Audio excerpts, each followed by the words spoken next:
Hi everyone, and Good evening, sir. good evening, Suresh Kumar ji. Good evening, everyone. Let's start our session. Mm, Yes, sir. Yes, sir. Okay, so yesterday we have done some test,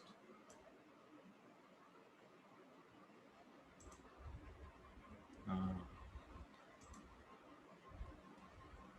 and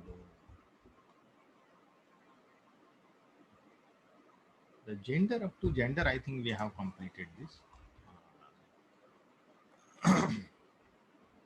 Now we have to start this one. Uh, Yes, sir. what Yes, sir. you know that there are few Likert type questions we have L1, L2. These are the Likert type questions we have. It is the 5 point Likert type scale we are using. Strongly agree, strongly disagree, then disagree, then not certain, then agree and strongly agree. So 1 to 5 we have given to this. And what we are doing here, I explain you first. In the Likert type scale, we could not, if you work on this vertical basis, in the vertical way, and the question 1 we are comparing with the question 2, L1 with comparing with the L2. Then we have to use the non-parametric test because these are the Likert type scale. This is the ordinal data basically. Okay, there is order. There is no uniform interval between.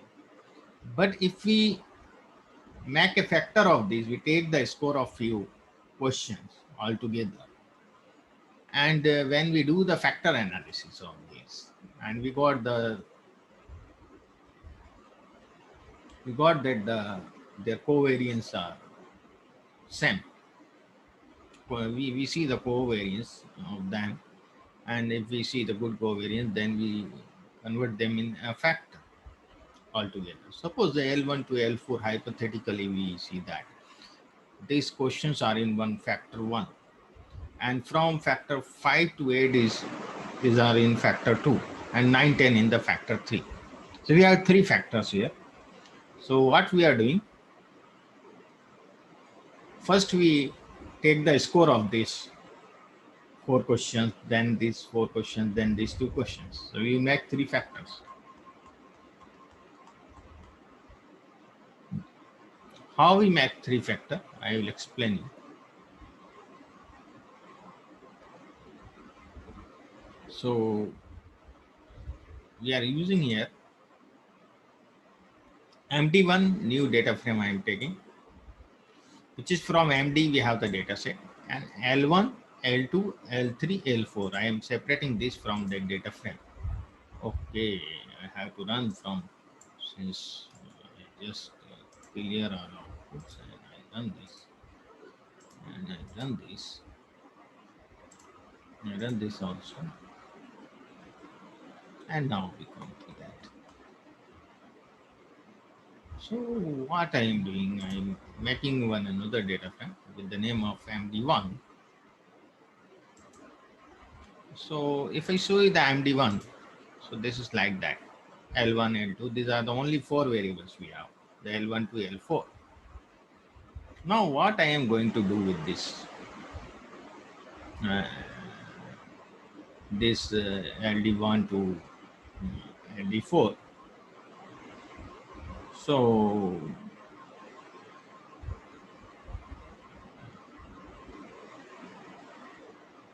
and I am going to make the factor 1, F1 in MD.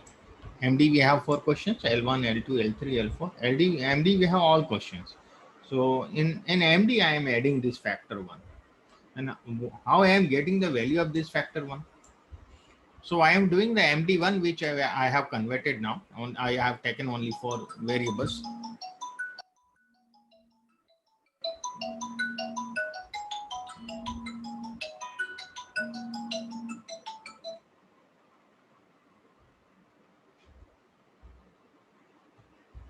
I have taken these four variables and I am getting out the mean of that four. Okay. That would be the F1. That would be my score. the mean of all 4 plus 2 plus 5 plus 3. So 4 plus 2, 6 plus 5 is 11.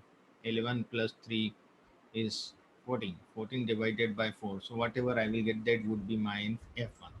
Okay, and this way I will take for the all rows 200 rows. And axis is 1 for the column, and skip n if there is any values in some of the row. So then it will skip it and then find out the mean.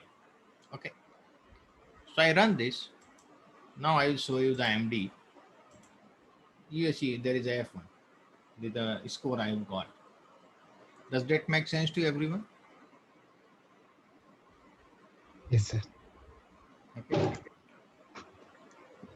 Now what I am doing, I am taking L5, L6, L7, L8 also, and I am taking one another data frame, which is the MD2. The same process I am using. This is the LD2, MD2. I am making another factor F2, the same process, and I will show you the column names only. There is F1, F1 we have taken first. Then I am choosing L9 and L10, and this is my L3, MD3, sorry. And now I am making the third factor. If I show you, so this is my F1, F2, F3, I have this factor. So I have now 3 more variables. Now what I want to do with this, there is no significant difference in the factor 1 and factor 2. Suppose the factor 1 is regarded with respect to the mass in the school or the college, and the question 1 was related to the cleanliness of the mass. Second was the hygienic or not. The food is about the roti, chapatis and bread, whatever, quality of the food. And the fourth is the service of the food. So these are all L1 to L4 in the F1. That is the regarding to the food. We could take a factor named food. Second F2 is regarding to the sports activity, something like, okay, the all 4 questions related to the sports. And the last 2 is related to the academics, or the last 2 may be the related to the sports, and this 4 may be related to the academics F2. So in this way, hypothetically, we are assuming it. Here I have taken the mass and sports. F1 is the mass and the sports. Is there significant difference in the opinion of the mass and sports?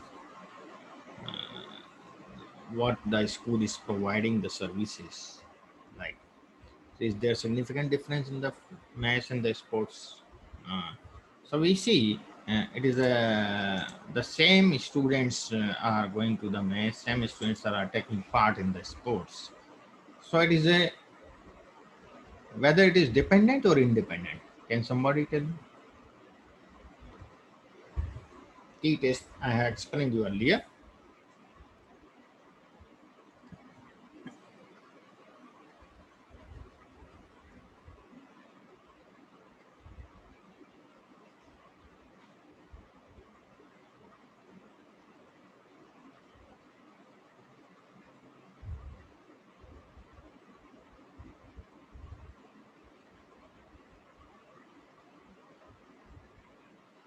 Yeah,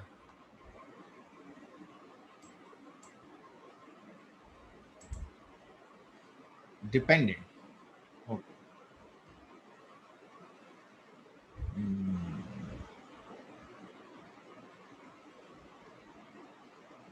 Okay, Tanush, I will see the Titanic dataset. So it is the dataset of the Seaborn library. Have you run that library? Import the library, then you could run that Titanic dataset. Okay, I will see it. Just finish this and then I will see that. Okay.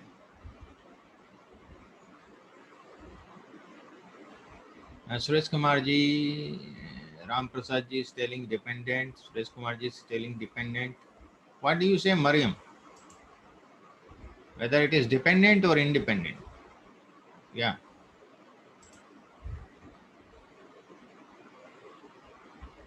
Hmm. Ujjwal, or me, what do you say? Whether the F1 and F2 is dependent or independent? Yeah,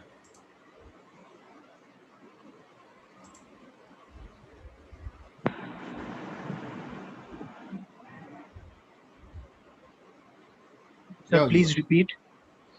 I am explaining that there are two factors we have converted, no? Mass and sports. So the mass and sports are dependent variables or independent variables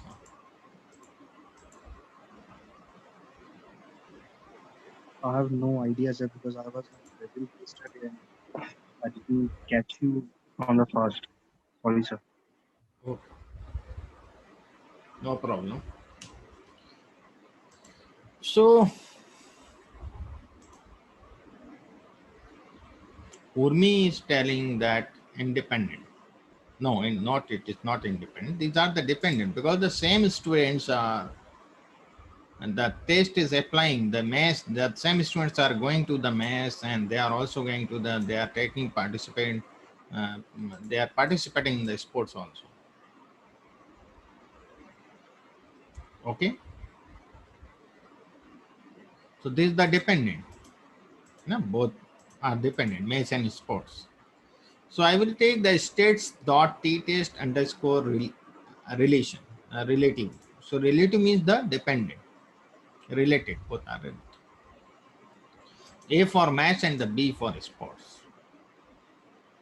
And here we have taken the last day, yesterday, independent test. You know, they were the female and the male. The number of male were different. Here we have the same students. We are asking about the mass performance. We are asking about the sports activity. Same students we are asking. So these are the dependent. So first I have to run this, then I will run. So I will get the test result. Test statistics I am getting this, and the p value I am getting this. If I could write the df, I see what happens.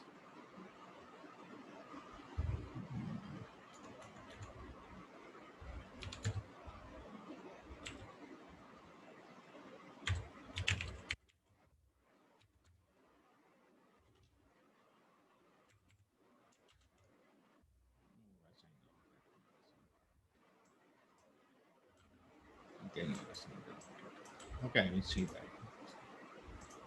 We are getting these two value, the p value and the statistic. Statistic is the our t value, and the p value is 0.43. It is greater than 0.05. It means our null hypothesis has been accepted. There is no significant difference in F1 and F2. It means if you see the mean of both, one thing, how you could interpret this? You should know the mean of F1, then you could interpret this. So I will just run this and just make one. I would find out the mean of that mass, mean of mass. I will find out the mean of F1 also, I could say. F1 mean and the F2 mean. So that is very important to find out the mean. So NP dot mean of MD, sorry, F1.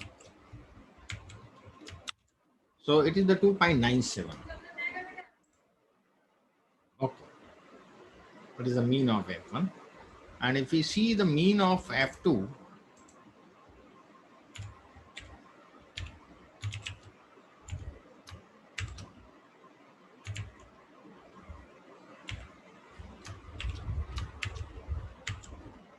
F2, we are 3.02. So what we could interpret this? We know that there is no significant difference between the opinion or the response of the students regarding the F1 and F2 maths and sports.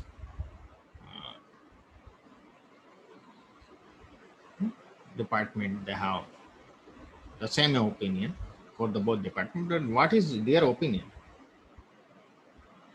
Whether they are satisfied or not satisfied. 2.97 and 3.02. So I just show you one thing.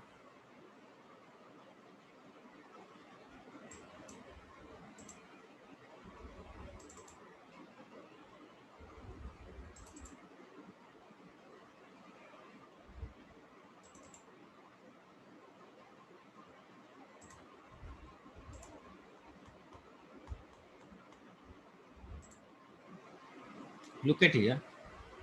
Uh, Here the value is 2.61 to 3.40 is not certain for the 5-point scale. 2.361 to 3.40 it is not certain. Okay, they are not certain to say anything about the mesh services of the mesh and the facilities provided by the sports department. So both mean we know that it is near about between 2.61 and 3.40. Both mean you see. So the both cases that they are not certain about these two things. Does that make sense to everyone? Yes, sir. Now we see ANOVA. And the one-way ANOVA, if we see, so it is we use this F underscore one way. F is the F test is basically ANOVA is the. So what we are taking, two variables we are taking. One is the age with respect to SES. Okay. SES the socioeconomic status low, medium and high. All together we want to know whether there is significant difference or not with respect to age, the mean of age. We could compare the low and medium separate, then medium and high and low and high. This technique we also have. But we are using ANOVA one way and we see what outcomes we get here. We see the one way ANOVA result statistics, F test statistics is the 0.78 and the p value is 0.455. It means that there is no significant uh, difference in the age of low, medium and high income group. Okay, because this data is hypothetical, I have just uh, create this data and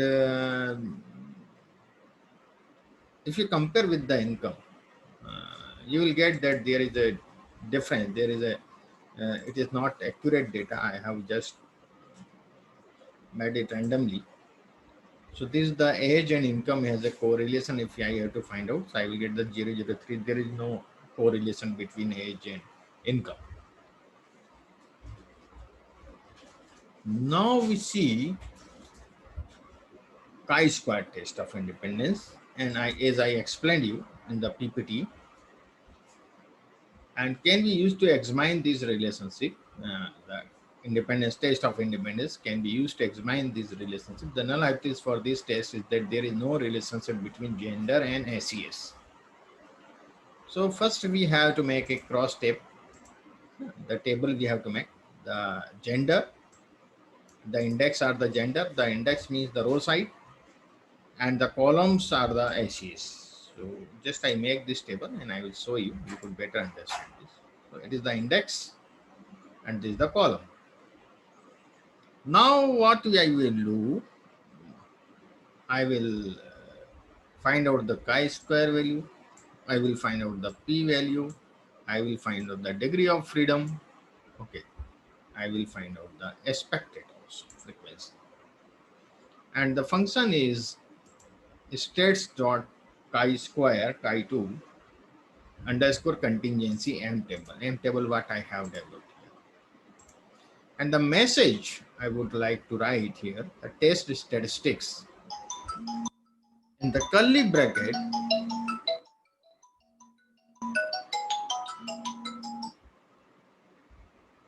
In the curly bracket, I will write the chi-square first.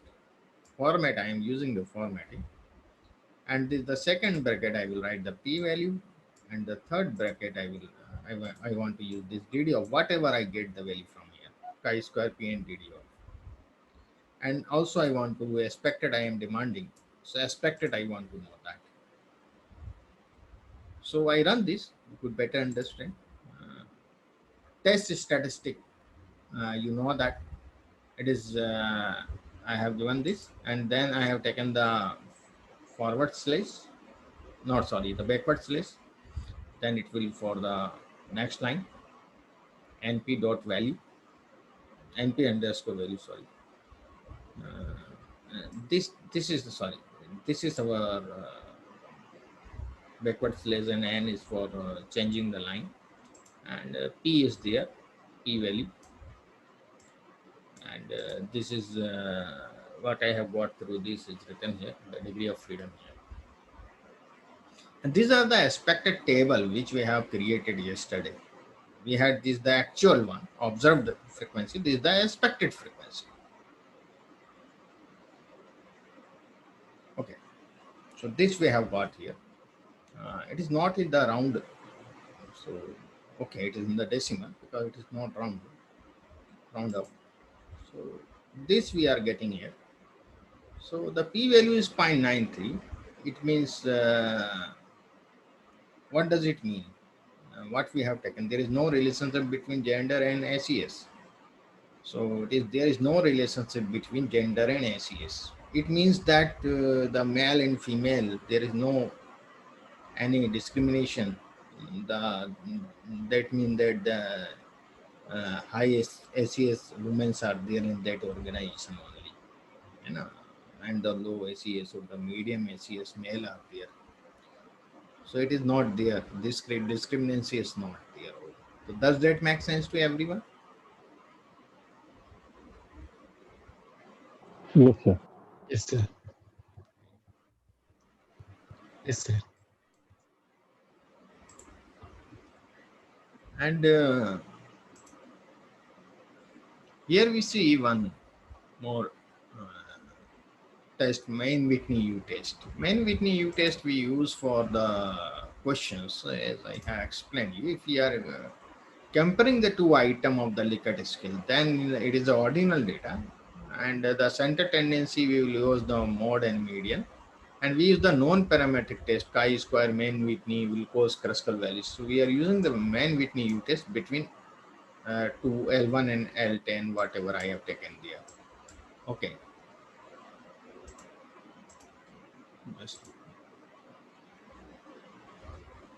So I want here U statistic, main Whitney U test statistic, U value, and the P value I want. Okay. And the state zone main Whitney U, this is the L1 and L10 I am comparing, L1 question and the L10. And the U statistics and the P value, I am printing it. So look at this, this is my U and this is my P value, which is greater than 0.05. So it is, our null hypothesis has been accepted. It means there is no, we have taken L1, there is no significant difference in the L1 and L10. Okay. So this was all about our this test. And I see some few tests remains or not. No. Now the last, what we want to know the buying behavior of the persons. Suppose there is the convenience store, supermarket, malls, wholesalers, and online shopping. So we want to know the consumer behavior, from where they purchase their grocery items, monthly grocery items, which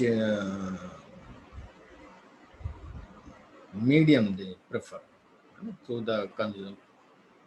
And that is the convenience store, and they prefer the supermarket, or they prefer mall or wholesaler. online shop. So we assume that in this case, we don't have any other thing. So we assume that they give the same preference to all. We could assume that. And then this is our expected frequency. And here if we see the sum of all rows means that this row sum and this row, the 200 sums I will get over there. So I'm md dot sum x is equal to 0, 0 for the rows. So I will get the row sum. So this sum I have got for the each row. Does that make sense to you? L1, I don't need this one. And I don't need this one. I need only this CS, SM, MA, VS, OS. Does that make sense to you? Yes, sir. So what I am adding this all 97, 102, 99, 100, 100, this 5. I am adding this all. I get the value 500.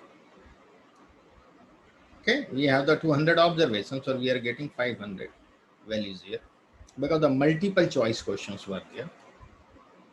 Some have choose 3 alternatives, some have choose only 1, some 2, some 5 also.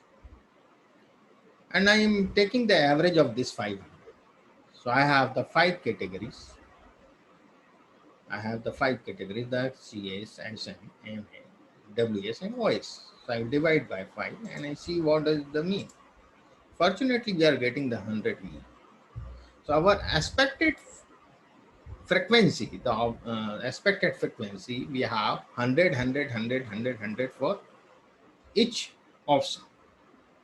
Convenient store, because we are taking the uniform distribution, the expected uniform distribution, because we have to compare their preference. So we are giving the expected uniform distribution. Does that make sense to everyone? Yes, sir. This is the expected. I am writing this for the convenience store also 100 and there. And here I am writing this. I have changed this because of showing you something. I will again change that, but later. First I show according to that 97, comma 102, comma 99, comma 100, comma 102. And I run this.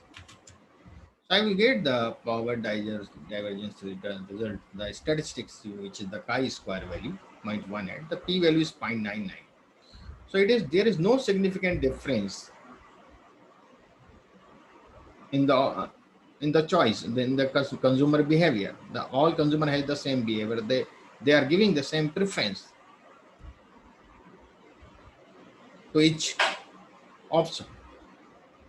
Does that make sense to you? Because you know that there is 97.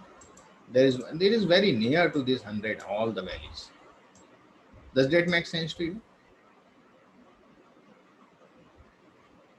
Yes, sir. Now I change these values and I will show you. This we have 147, 52, 6900. I have hypothetically changed and I want to show you what the result would be. Now it is a difference 100 and 147. There is a 52 and 100, 6900. In this way I am giving. And I run this. So there is p value is 2.5 again. So it is 2.5. It is again 2.5 into 10 to the power minus 13. So it is very negligible value we have, near to 0. It means there is significant difference in the opinion of the consumer, in the choice of the consumer. Does that make sense to everyone? P value is less than 0.05. Yes, sir. Is there any doubt?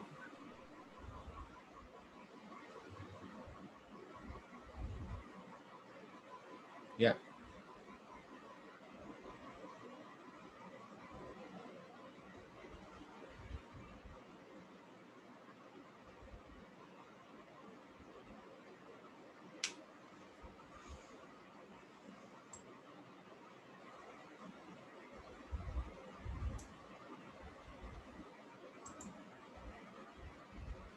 Okay.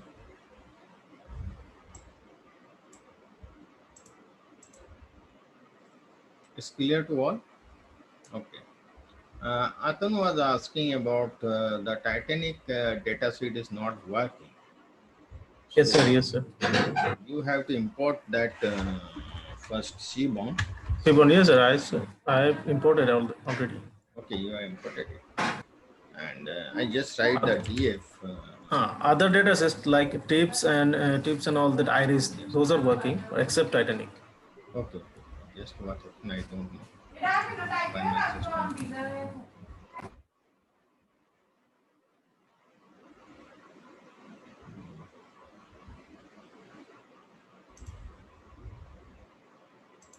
There is a SNS Seaborn.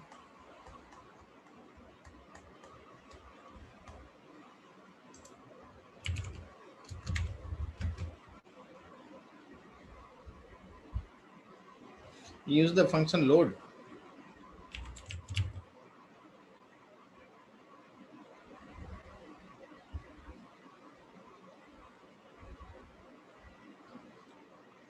We use the function load or what in the Seaborn.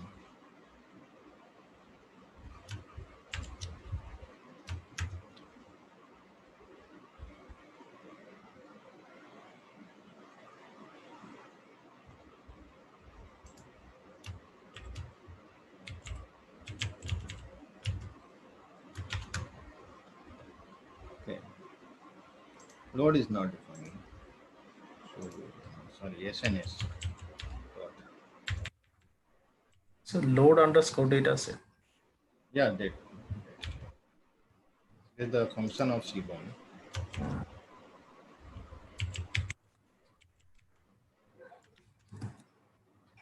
It is working, sir. If you want to know it is working or not, then you write down the head. Hmm. You will get the 5 top observation. If you sorry, not df dot head.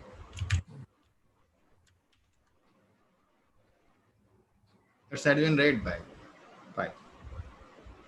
But in my system, there is something showing like data cannot be imported or something like that is showing. You run this. You have run this code. Similar code. Yeah, in this there was in the fifth day of our training there was some programs regarding the Titanic data sets. All those programs, only Titanic parts were not working, and the coding were absolutely okay. Hmm. df.sn.loop dataset Titanic, and then I have tried to print the head also with Hmm. print in bracket df.head Hmm. and shape, but all the codes are not working.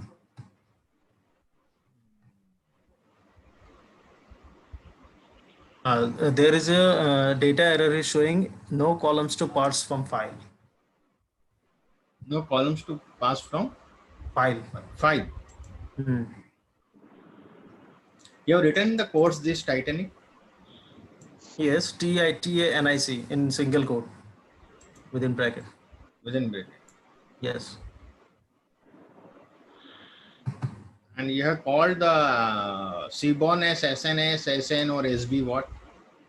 Yes, sir. I'm just entering the code in the chat box. I've Ah, so you just write on. look at the chat box.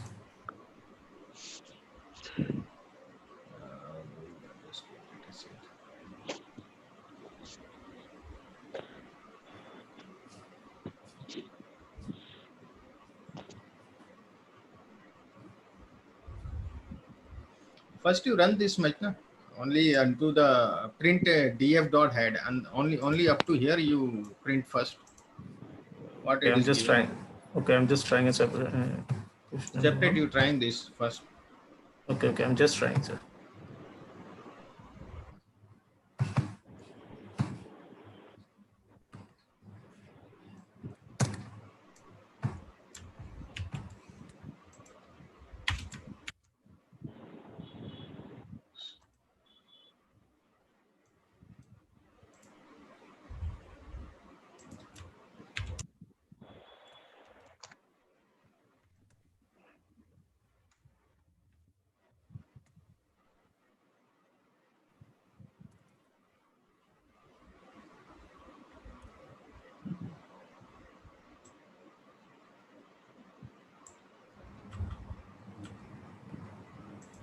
Same error, sir.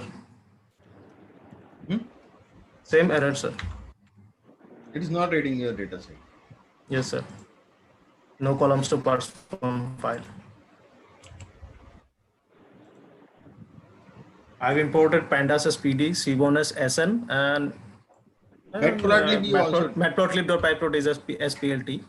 Then I've written the code df is equal to sn.load dataset Titanic and the df dot hash. NumPy have you? No, sir, NumPy not. You import the NumPy also. Because they are all related to each other. NumPy is the As NP. Okay, I have You imported NumPy as you NP. just import VC. Similar issue, sir. Okay, can you copy paste that error here? Okay, sir.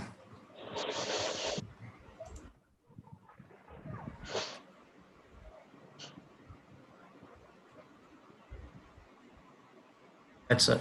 Empty data error.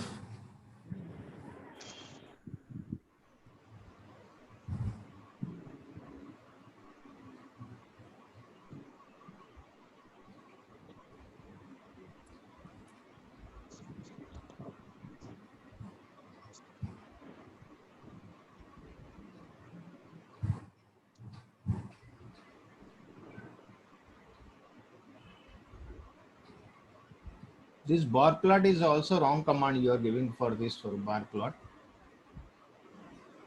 Yes. You are taking the bar plot, we get the count on the y-axis. Onto the y-axis. Survived. Or the percentage or the count only. Okay. So that is the bar plot command is not right. But it is not working. Load underscore data set sn dot Titanic is also correct. And df dot. You just remove the print and just write the df dot head and see what. In that program, right? You write only this. What I have written. Okay, I'm just writing df dot head only. Df dot head function. Yeah. Nothing is working, sir. Others are working. Iris tapes, all that are working.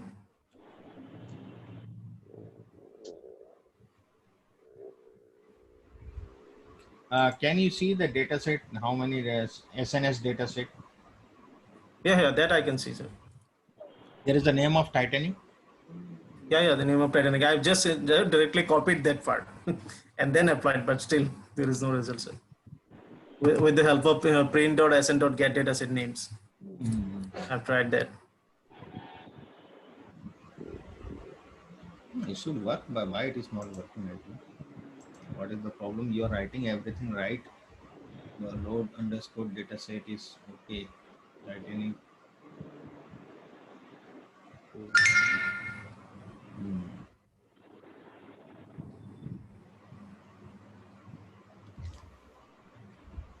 See it.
Sir, is it varies from system to system, like this No, data no, sets names? no, no, no.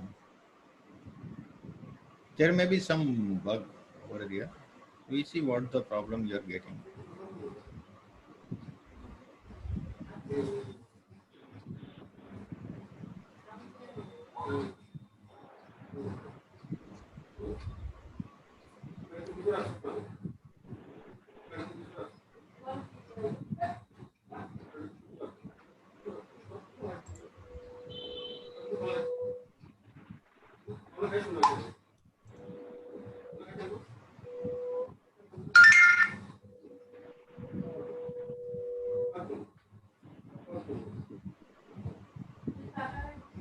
The same problem you see here.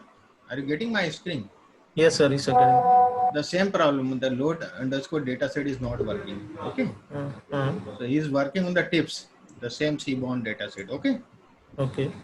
And he's also getting the data empty data error. So we see what's the solution has been given to you.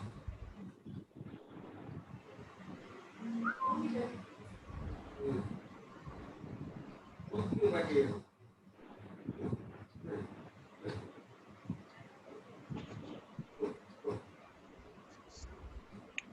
Reopening, as it would be good to change the target URL to the new version.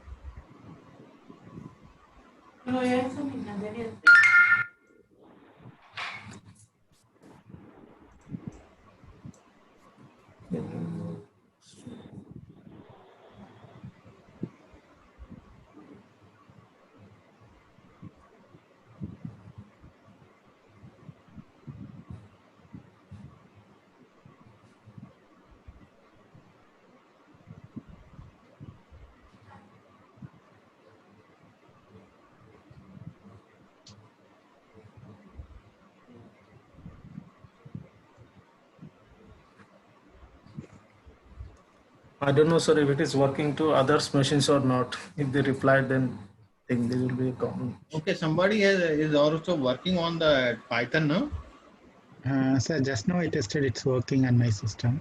It's working on your system. Yeah. Urmigo's Since it's system is not also it is working. So I just try to test it. So it's working. So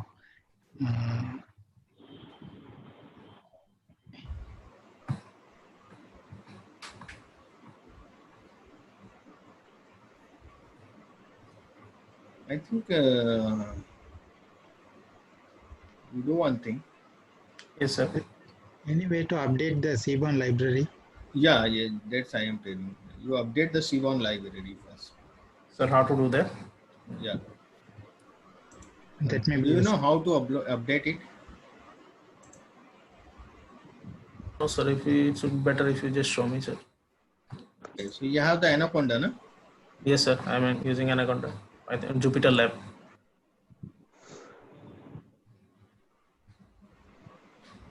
You see one thing, I'll tell you. First in the Jupyter Lab, I'll show you that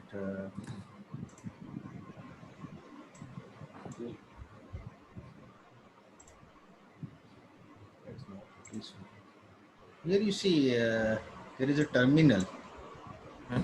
You click here and it is working or not. In my system, it is not working. You click on Terminal. that. Yeah, Invalidation for mine. It is working. it's working. Okay. Yes, sir.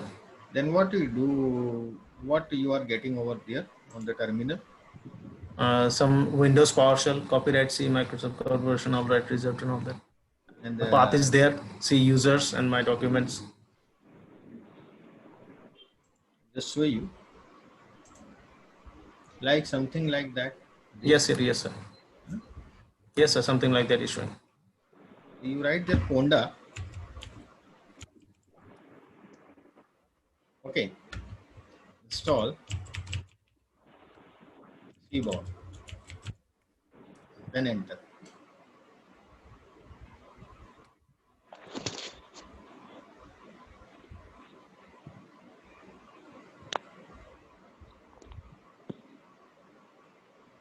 Just blinking. It will take little time.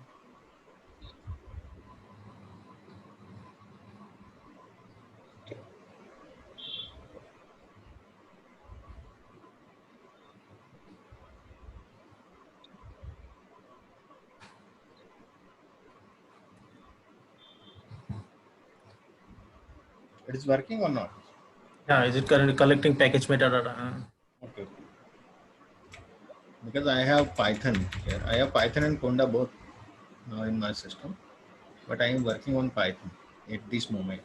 The Jupyter Lab I am running from Python.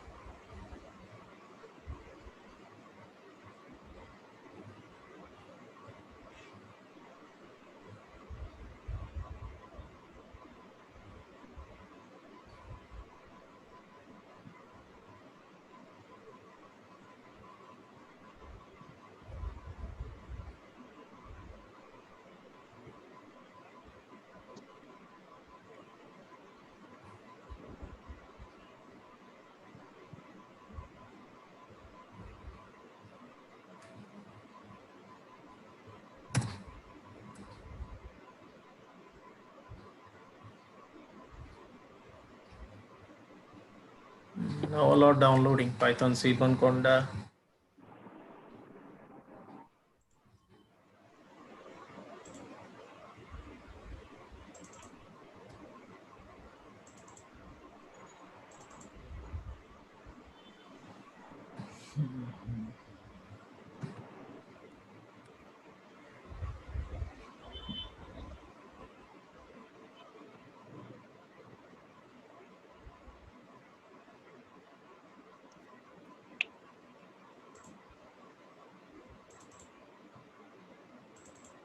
Answer. Done? Hmm. Now you But there is an line in the bottom. The current user does not have right permission to the target environment. yeah. Everything is downloaded or not? Yeah, everything is downloaded. Installed. Done verifying transaction, but verifying transaction is failed. Preparing transaction done. Okay. So you just restart your Jupyter Lab Okay, sir. and try again. Okay. Otherwise, we have to go through that administrator.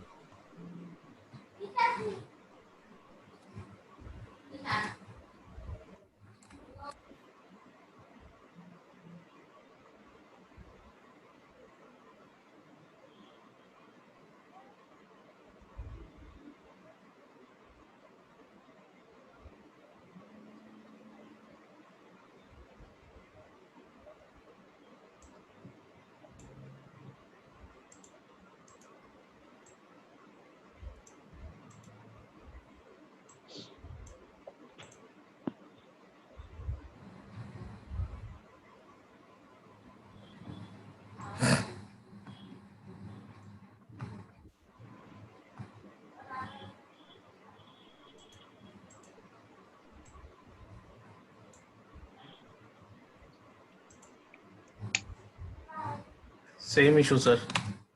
Same issue. Uh, So when you open this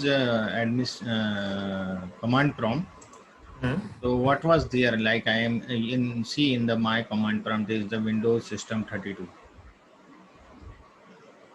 What was there in your command prompt? Yes, sir. I am not opening from the command prompt. I'm just directly opening the application. So Jupyter Lab. you do one thing. Go to Hey, command prompt. কিটা রে তোর বাড়ি কমনে রে সেই class হচ্ছে চা খাবার চা খাবার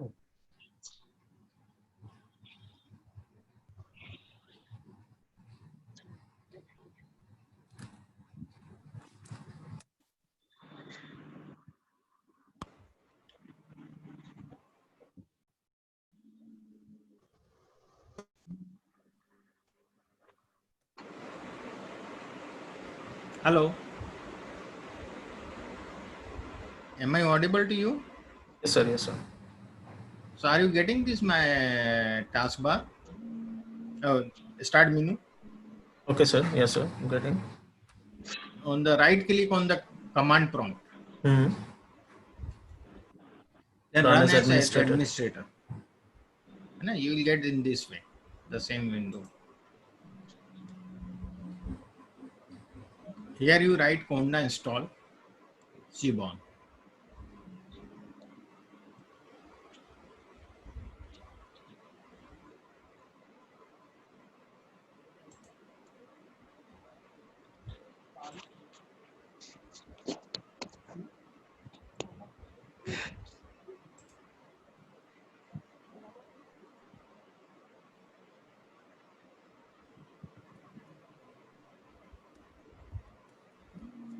Seaborn. Honda is not recognized as an internal or external command. This as an administrator. Yes, sir. I'm opening as administrator, sir. Honda is not There's no recognized. recognized. No.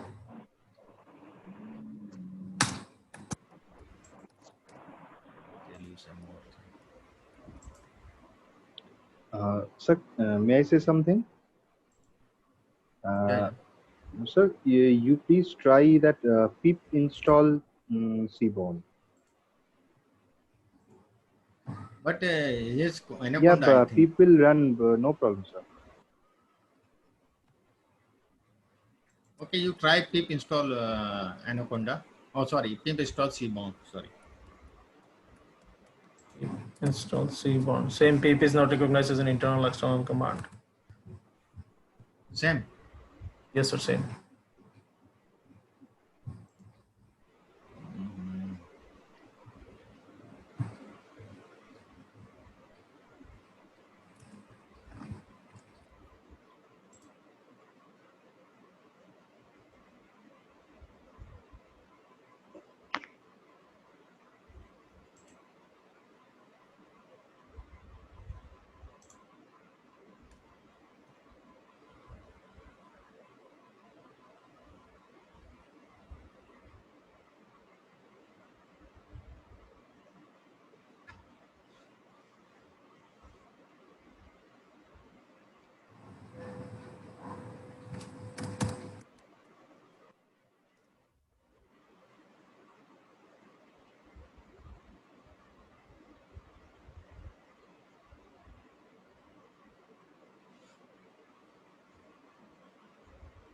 Have you changed the path of when you install this Anaconda? Something? Sir, nothing changed. Just additional install.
Or I think you reinstall the Anaconda. It would be better, I think.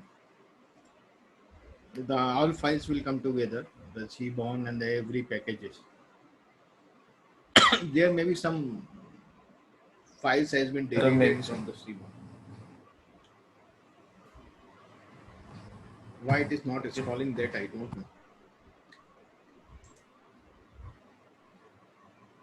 know. There is the Mr. Suresh Kumar has written something in that chat box. You could follow that. Yes, sir. Sir, even though you reinstall the Anaconda, after that, if you add these paths into your path environment variable only, you can run those commands in command line. Do you know how to environment variables, path variable? Library path we have to give. This you have to actually your install location is where you have installed if CD or any drive. Anaconda C drive. library. So if that is C colon /Anaconda library bin, that is one item. Then another one is C colon anaconda backslash scripts. Both of these should be added to your path, system path. Shall I know? Do you know how to set the system path? Add it to system path. If you cannot, I will tell. Okay, please tell me. Just a moment. In desktop, Okay. right click on this PC. I just Okay. give you that. In that, click properties, bottom. This PC properties, yes. Properties. And then you can find, is there any advanced system settings on right Yes, side? yes. Advanced system setting. Click on that. Okay. Then in the new dialog box, Okay. just little above bottom, you can find a button called environment variables. Environment variables, yes. Click on that. Okay, I've clicked, and there's new window opened. See Environment variables. Two boxes. Top one. Yes, top one and the bottom one is system variables. In that, Okay. find something called path. Many variables. One is path. Yes, path. Got it. Like that. I click that. Then click on edit. Edit. Edit. Now it's edit environment variable box will be there. Okay. It's opened. What you are seeing there, is it one by? Is it a system root, system 32, system root, all that? One by one, it's there. Is it a list? There are actually seven paths are there. Percentage system root. On the right side, do you see new, edit, browse buttons? New edit. Yeah, you can click on new. New. At that new variable, you can put that online. I already In the chat box, which you have written in the chat box. Yeah, 2 lines. You have to add one by one. One is one variable, another one is another new variable. So I have to add two system path there, no? Two system path information there. Which one is the first one? Anaconda 3 library bin. Yeah, Anaconda 3 library bin, that is one. Another one is Anaconda 3 scripts. This was added. Before Anaconda, the correct path where you have installed should be there. Okay. After adding both, you click OK. Then again OK. Okay. Again OK. You come out of all those things. That is system property window also you can close. Okay. Then. So now if you try to run a command prompt, run as administrative command prompt, in that you can run these commands. There is pip conda, pip install, even conda install will be working.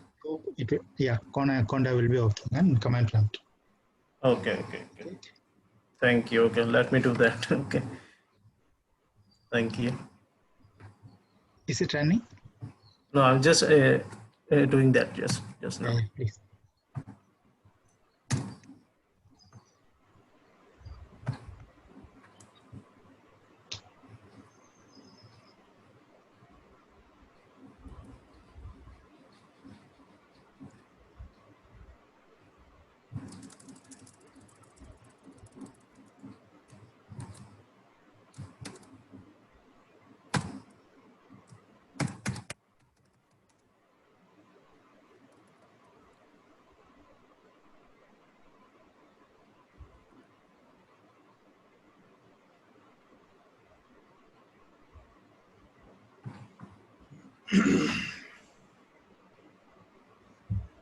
The problem resolved? No, sir, I'm just adding this. Okay.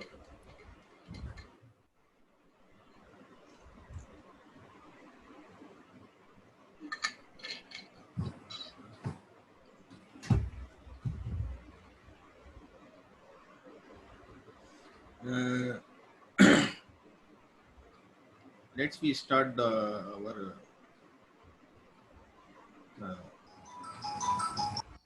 next topic. There is a two things remains over there: factor analysis and PCA. This I will cover later. So today we cover module 3, object oriented programming. Oops, that is the Python base. Okay, so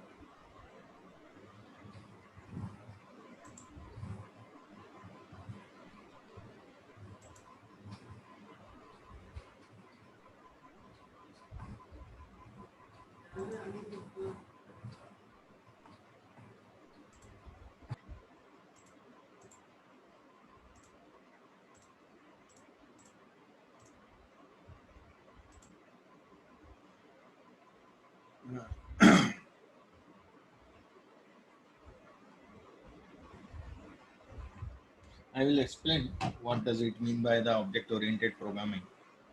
The Python is basically we create the object in Python, and Python is object oriented programming language. Basically, almost everything in Python is an object or with its properties and methods. A class is like an object constructor or a blueprint for creating object. Class is like a template. If we have to make so many PPTs, or some template is being given to us, so you have to make the PPT in this way. So we use the same template for the different PPTs. Okay. And similarly, here is the class is a blueprint, for creating an object. If you want to create the object again and again, then class is very useful. So first I explain, it will take little time to understand. It is the basic concepts of the programming language.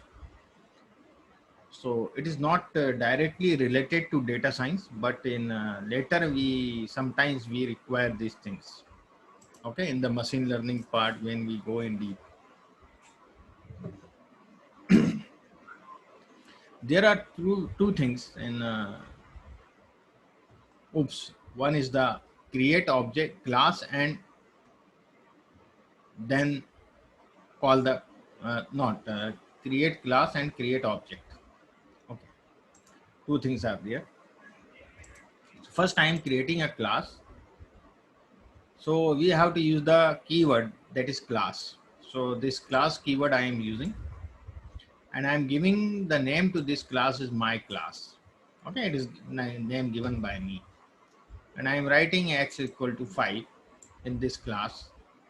One variable I am putting, it is the local variable now, the print my class. So if I write the print my class, I will get that the class is man, it is the main instance of the class, my class. Now we create the object. So object for the my class, I am creating the object P1, and I want to know the P1 dot x. What does it mean? So x I have assigned here 5, so I will get the 5. I just remove the outputs, then I will see. It is 5. It will take little time to understand. I will give you more examples one by one, then you could better understand the thing. The init function is for the initialize something, and the examples above are classes and the objects are their simplest form. I have given simple, not really useful in the real application, real life application, in the real world. So we know that there is some built-in function in it in the class. Uh, all classes have a function called init, which is always executed when the class is being initiated. It is we use this function init, and use the init function to assign values to object properties or other operations that are necessary to do when the object is being created. So we are create a class named person, the class with the name person we are creating, and use the init function to assign values for the name and age. So here I am using a class name person, and I am defined there one function I am defined. Function I have explained earlier in the P1.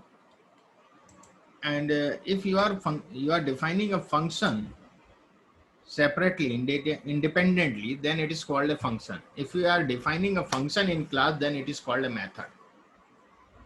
Does that make sense to everyone? So this is a method. Yes.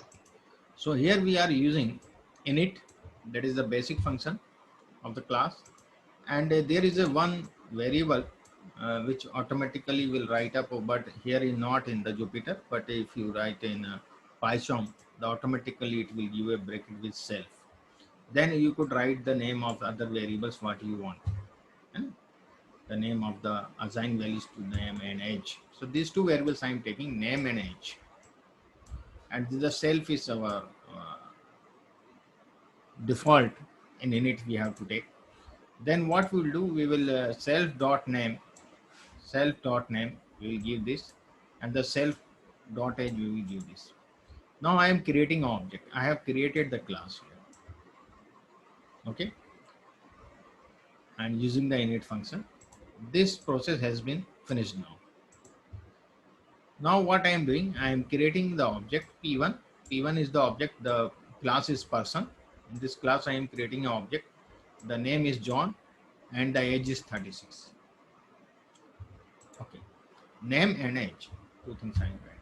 And P2, another object I am creating, person, Mohsin, and age is 23. Now I want to print the name of P2, okay, and the age of P2. So I will get the P2 dot name and P2 dot age. You will see Mohsin and 23. If I write the P1 name, so I will get the name of P1 John, but the age of P2.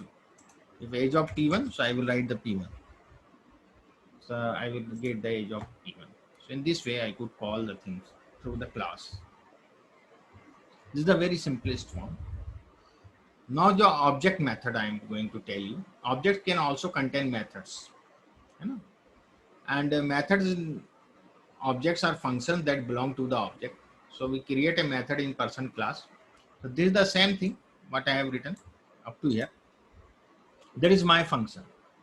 Now it is method if I defining some function. So my function self print hello, my name is plus self dot name, and print my age is. So there is a age is a numeric, so we have to write in this way percent string and then percent we have to write in this way. Or I am writing a P1 is an object person John 36 and P1 my function. This one. Okay. So for creating the object, I am using class and then I am calling this function. Okay, with the object. So, hello, my name is John. My age is 36. Does that make sense to you? Yes, sir. Okay. So this is the function I have used here. And not the self parameter is a reference to the current instance of the class and used to access variables that belong to the class. Now I will more give the information about the self parameter. Is a reference to the current instance of the class and used to access variables that belongs to that class. It does not have to be named self. You could use any name. Not need to use the self only. If you use the silly object name, you could use here instead of self. But we should use self. That is the default and universally it is being used. So when you use this and you could use this, and whatever you use this, you have to use here also. My silly object dot name, my silly object dot name, and this way. And you could run this.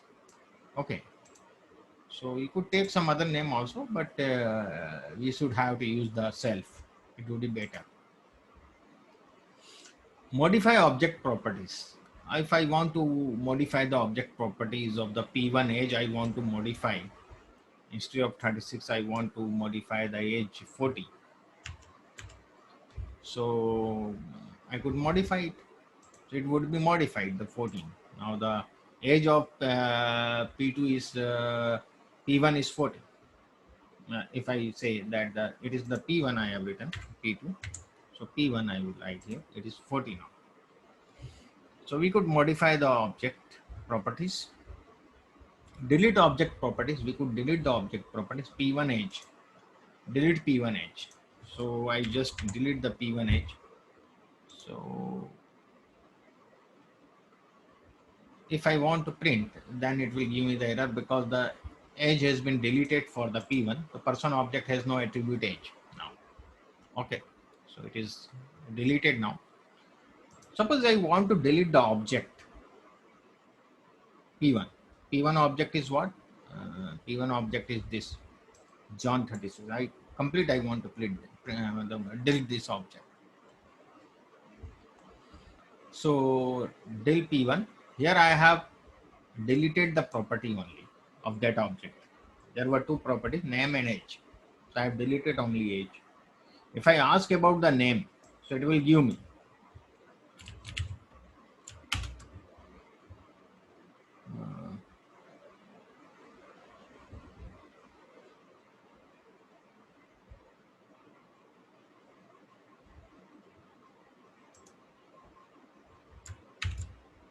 Because this command is also running along with this, so there is no hash, so it is not running. So it is giving me that error. So I have commented it.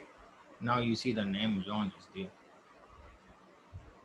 Now I want to delete the P1 object, John. And if I want to print, then it will give me the P1 is not defined now. Self, the word self is used to represent the instance of a class. By using the self keyword, we access the attributes and the methods of a class in Python. Init method is a reserved method in the Python classes. It is called a constructor in object-oriented terminology. This method is called when an object is created from a class and it allows the class to initialize the attributes of the class. Now I am giving you one example. Find the cost of the rectangular field with breadth 120 and length 160 and cost 2000 rupees per square unit. So here you see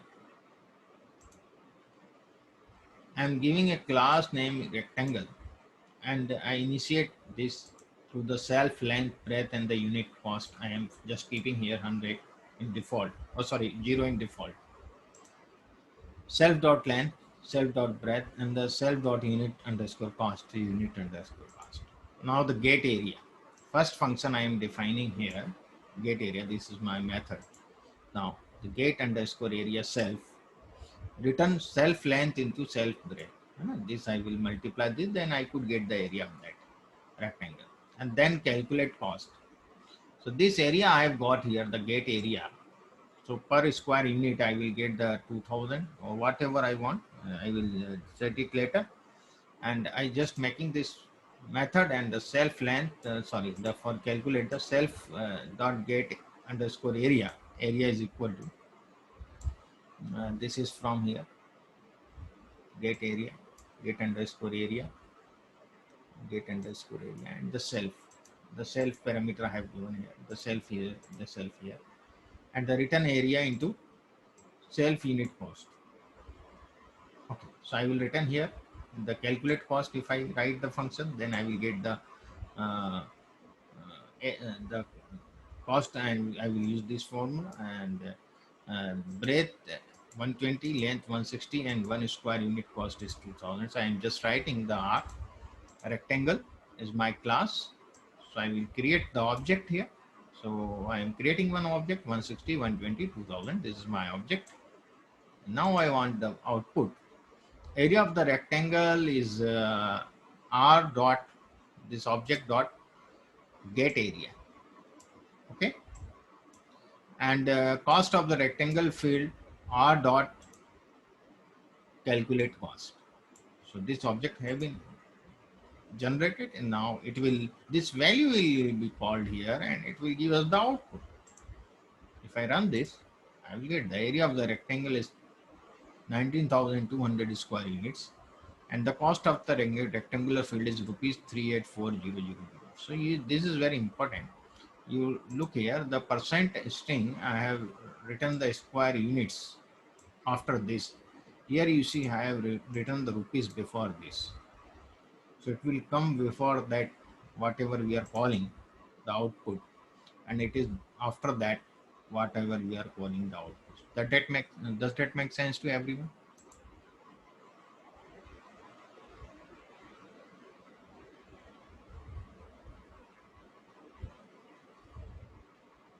Yeah. Yes, sir. It is a little bit introduction. It is not finished the class we have. We have so many scripts for the class and the oops. Okay.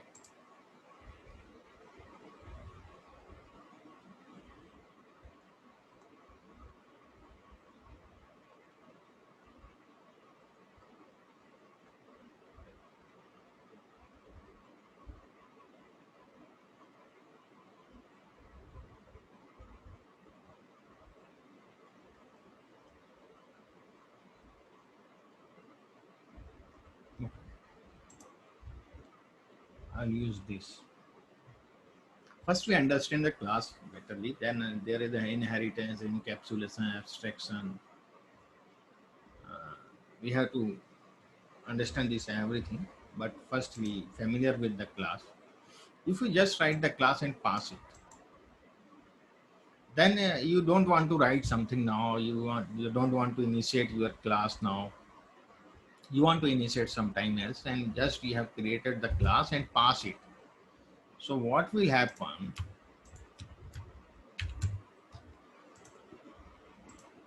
It will run. It will not give any error. If you create a class and don't pass it, then it will give the error.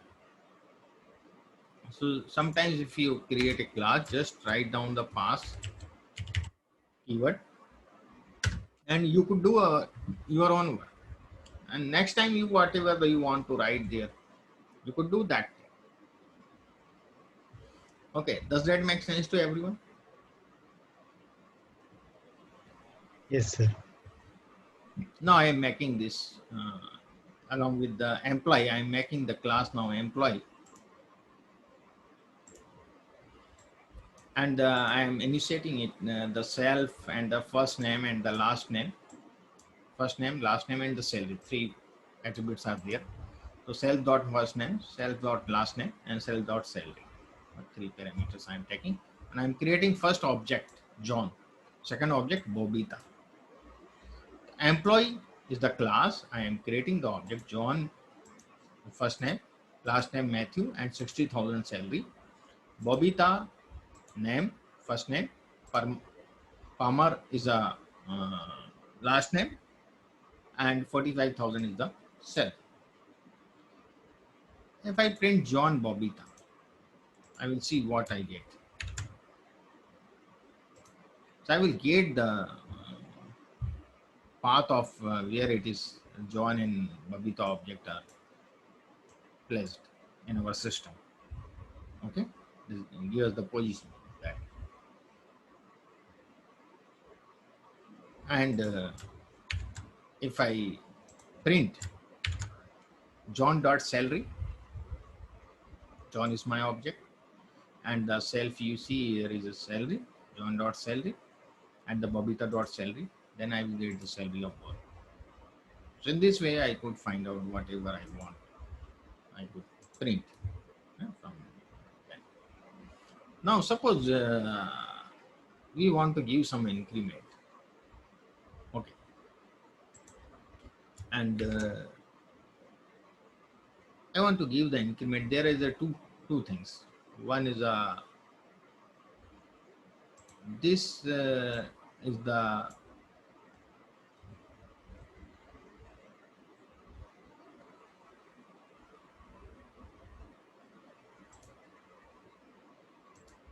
this is my class variable,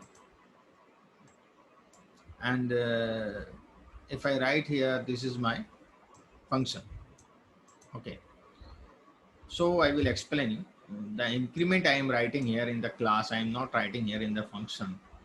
And the number of employees 0 I am taking. The increment 1.5 times I want, and I'm defining the initialize this function, the self, first name, last name, and the salary.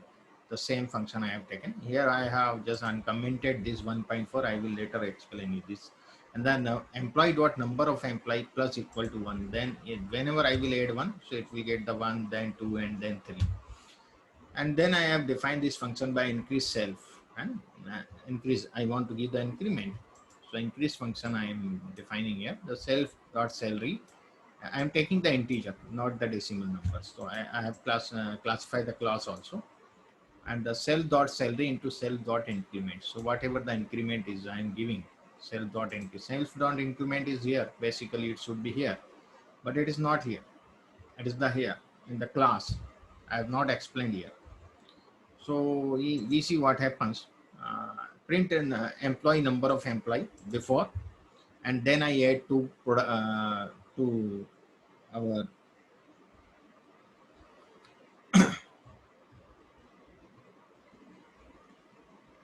objects like John and Babita, and then I print again number of employee. So it should be 2 at the last, and the print John salary, and John increase I apply, and the print John salary later also after giving the increment. So I just show you, I run this, so then I will explain you. There is a print number of employee. At the beginning there were no employee, and then I created 2 objects, John and Bobita, and then I print the salary of John, which is the 60,000, and then I increase the salary. John dots increase is the increase, John dot increase. So this initiated self dot summary, and we got and then I print the John salary again. So it is now 90,000. It is the 1.5 times of previous, and then number of employee I printed, that is 2. So that's 2 objects we have created. Now you see, I have not explained here. I have not. It is the function of class.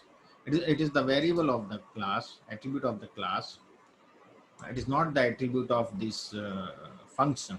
But instead of that, the self dot increment has taken this 1.5.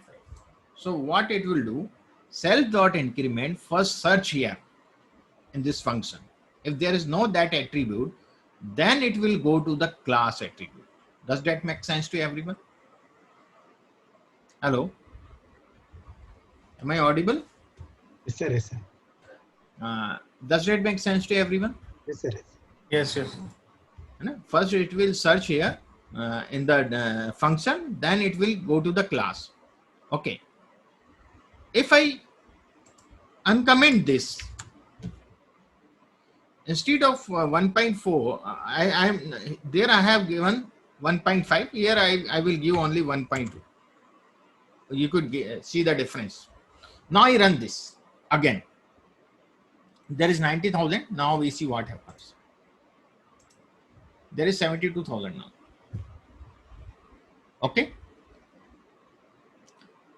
Which is 1.2 times of salary. Does that make sense to you? Now this self dot increment has searched here, and it is available here. So it will take this first. Okay.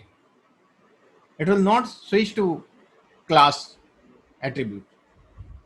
Okay. Does that make sense to you? If it is not there, then it will search in the class. Otherwise, it will not search in the class. Is it clear to all? Yes, sir. If I write here, I want this. If I write here, employee, class name. This is the class name I'm writing now. Okay. So then what will do? I will see again 90,000. Now it will direct go to the employee class employee entry. Does that make sense to you? Okay. Yes, sir. It will pass it. It will not take it. It will just go to employee because I have given the employee increment. Okay.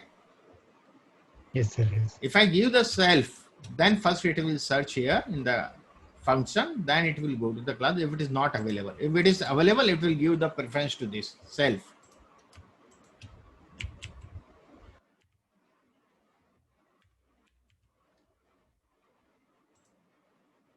Okay. Does that make sense to everyone? Yes, sir. It will take more time because now tomorrow we'll also cover this. Today we are covering few things, and tomorrow I will explain you some more things.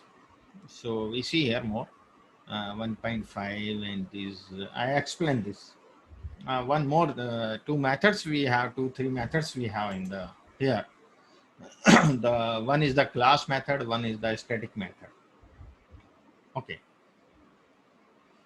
So sometimes we define the class method for if we have the class employee and this, these are the same thing what we have done. One more thing I am writing whenever you have to write some method, the class method, at the rate class method I will write this decorator I will use for the class method, and it will apply on the class only. I have written the class here and then I am defining some function. In between I also want to do something, some function I want to define, I want to use only in this here. So then I will use the class method, the define change and increment. So here I will get the CLS. As we are getting the self there, so we have to write the CLS for the class. Okay, change and increment for class, and this is the amount, and the class increment equal to amount, and class dot increment. The self dot we write that thing. Understand? When we initiate it, we had the self sorry, and the self dot variable name, whatever the attribute you have passed. The same thing we are doing here. CLS dot increment. Okay, CLS dot increment is equal to amount. This amount I am writing. Okay, this name you could change. Either you could route the class dot amount is equal to amount. You could write in that way also. So now I see what happens. Here I am John salary, employee change increment 2. So employee change increment 2 times. Okay. And the Babita increase, I am increasing the salary of Babita. And I will show you the first salary of the Babita.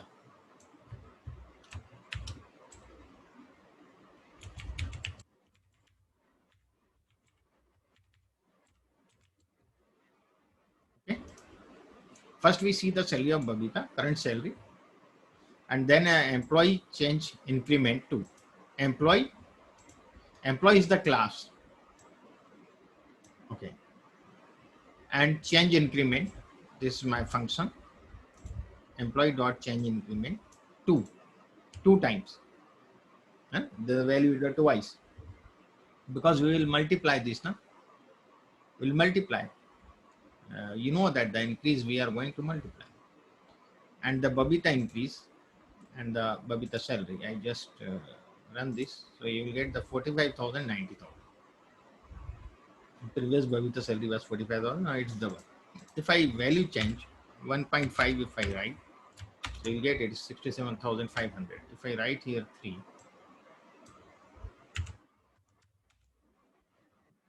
so what we are doing, if I don't write anything here, you see what we are getting there. The change increment missing one required positional argument amount. Okay. So this we have to write 1, 2, whatever you are going to write. That is very important.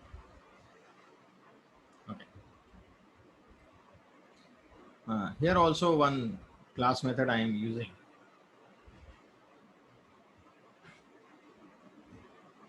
The time is over now. So I have to explain. Tomorrow I will explain detail these both things. Okay. It's very work of very patience, because I have not written here the description, so I have to explain each and everything. So tomorrow I think it would be better about the inheritance and everything. Okay. Okay, sir. So this we use in the machine learning many times when we use the database, and the objects are all in the database. Whatever we are feeding the name, everything, we have to call those objects. Does that make sense to you? Yes, sir. Yes, sir. In the practical real time, it is very required. This OOPS, you should have the knowledge of OOPS also. It is not directly related to the data science or that, but it is being used there. Okay. Yes, So sir. we will cover this tomorrow, and I will see the slide is somewhere. I have to search it out. It is in my laptop, and it is not in my system. I have searched it, but I will search it out. And tomorrow I will show you the first slide also of the OOPS. Why some important things about the OOPS I will explain. Sir, yesterday video yet to upload it. Okay, I will upload. I have in my memory that I have to upload the yesterday's Yes, videos and the today's videos. Okay, I will upload this today, and the material also I will upload. Sure, sir. Sure, sir. Okay. Thank you. Thank you, sir. Thanks everyone. Okay, Yeah. sir. Thank you. Thanks everyone. Thanks, Srinivas.